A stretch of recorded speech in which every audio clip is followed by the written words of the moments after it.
And you know, when you talk about law enforcement, that's why it's so important that this type of training is provided to law enforcement and is mandatory for law enforcement. I had a case, I really started getting into implicit bias training with a lady by the name of Dr. Lori Friedel, and she's out of University of South Florida. She's a criminology professor, and she's basically taken this implicit bias training and taken it nationally. So she usually shows up with a group of trainers who I was at the time. I think this was in 2011, I think it was, 2011, that time frame.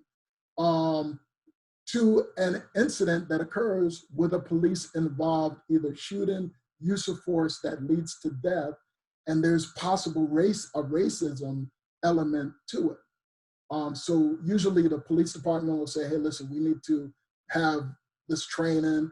They'll bring Dr. Friedel and her group in, and we would train those officers. So I had an opportunity to work with the University of Cincinnati. There was an incident that, and their police officers, there was an incident that happened, and you may remember it. It actually happened off campus, where this individual was in a vehicle. He was unarmed.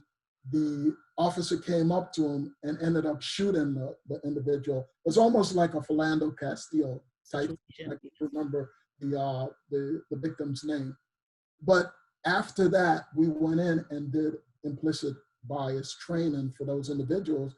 And some of those individuals, they never really thought about it that way. And like I said, you know, and you've said this, it could be in the back of your mind, and it's not a black or white issue.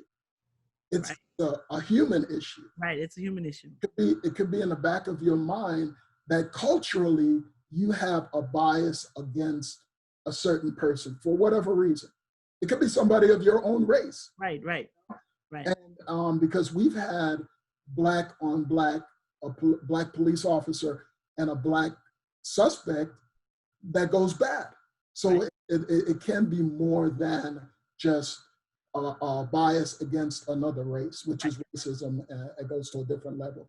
But some of these individuals, my point is, a lot of these individuals didn't even know that they were biased until it was brought to their attention. Right. Now, once it's brought to your attention, the next step is you've got to learn how to control it. Exactly. I'm sorry, people say, well, you shouldn't have to control it. As human beings, we got to control a lot of things about us. You know, we can't just get out there. I know a lot of us probably, you know, want to join some of those people out in Minneapolis and burn some stuff down and you know, hurt some folks. But the intelligence within us tells us, you know, that's not probably the most productive thing that we should be doing. Right. Maybe there's some people out there, they're emotional, whatever, they're just upset. And be careful, because some of those individuals that are out there burning buildings, they're doing it for their own purposes. Their own purposes, exactly. Trouble. Right, Okay? right, exactly. So it's not everybody that is really thinking about the George Floyd incident. There are some groups out there that are anarchists, and they intentionally want to start war